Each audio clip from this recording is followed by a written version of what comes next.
Bwana Yesu asifiwe. Tumsifu Yesu Kristu. Asalamu alaikum. Ufuatao ni wasifu wa ndugu Michael Joseph Bukuru toka kuzaliwa mpaka kupatwa na umauti. Kuzaliwa. Marehemu Michael Joseph Bukuru alizaliwa mnamo tarehe 12 mwezi wa 6 mwaka 1992 huko Nyang'hwale mkoani Geita. Elimu. Marehemu Michael Joseph Bukuru alifanikiwa kupata elimu ya msingi katika shule ya msingi Nyang'hwale iliyopo mkoani Geita toka mwaka 2000 mpaka 2006, kisha akajiunga na elimu ya sekondari mwaka 2011 katika shule ya sekondari Loria iliyopo Buswelu jijini Mwanza. Na mwaka 2012 hadi 2014 alihitimu elimu yake ya A-level, yani kidato cha 6 katika shule ya sekondari Lunzewe Bukombe. Baada ya kumaliza masomo yake ya A-level, alibahatika kupata kazi nzuri iliyomfanya asiendelee na masomo ya elimu ya juu. Kazi. Marehemu Michael katika enzi za uhai wake alibahatika kufanya kazi na mashirika na makampuni mbalimbali ikiwemo Buzwagi Gold Mine iliyopo Kahama, Shinyanga.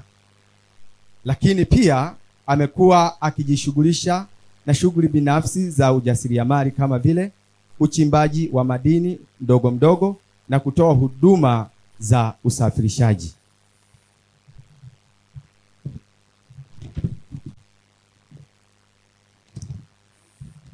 Imani. Marehemu Michael Joseph Bukuru alibatizwa mwaka 2006 katika kanisa la Waadventista wa Sabato Nyang'hwale huko mkoani Geita. Ndoa. Marehemu Michael Joseph Bukuru alifunga ndoa na Bi Angel Lucas mwaka 2019 na kufanikiwa kupata watoto 4, ambapo watoto 3 ni wa kiume na mmoja wa kike. Wa kiume ni Joseph, Joshua na Johnson, na mmoja wa kike ambaye anaitwa Joan. Ushirika na utumishi kanisani. Marehemu Michael Joseph Bukuru alikuwa mshiriki hai wa kanisa la Adventista wa Sabato Kahama mjini. Uhai wake amehudumu katika nafasi mbalimbali kanisani ikiwemo ushemasi na kiongozi wa mziki. Aidha, marehemu amekuwa mwimbaji na kiongozi kwenye kikundi cha Zabron Singers, na kubwa zaidi akiwa mpatanishi mkubwa ndani ya kikundi, na alifanikiwa kuwa mtunzi wa nyimbo kadhaa wa kadha ikiwemo wimbo wa umauti. Marehemu alipatwa na tatizo la moyo tarehe 11 mwezi wa 8 2024 akiwa nchini Kenya kwenye huduma ya uimbaji, na hivyo kumlazimu kurejea nyumbani kwa ajili ya uchunguzi zaidi katika hospitali ya rufaa Bugando iliyoko jijini Mwanza.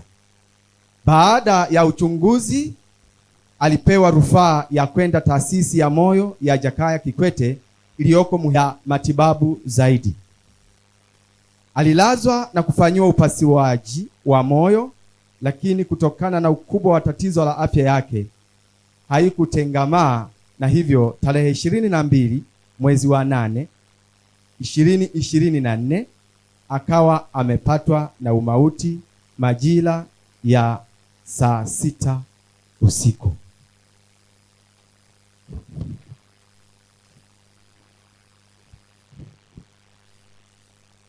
Mwisho, familia inatoa shukurani za dhati kabisa kwa ndugu, jamaa, marafiki, madaktari na wauguzi wa hospitali za Bugando na taasisi ya moyo Jakaya Kikwete, washiriki wa kanisa, viongozi, wananzengo na wote kwa kushirikiana nasi katika wakati huu mgumu. Hakika mmetufaa sana katika kipindi hiki, na Mungu awabariki pale mlipoguswa kwa ajili ya mpendwa wetu. Familia imempoteza mtu muhimu na wa pekee sana, lakini tumaini letu kubwa ni kwamba amelala akiwa na tumaini na kumuona Kristo mara ya pili ajapo. Na hii ndio mwisho wa historia fupi ya Michael iliyoisoma mimi. Naitwa Mwanafamilia Elikana Ngelela. Tunawashukuru kwa namna ambavyo mnaendelea kuwa pamoja nasi katika tukio hili muhimu sana. Mungu awabariki.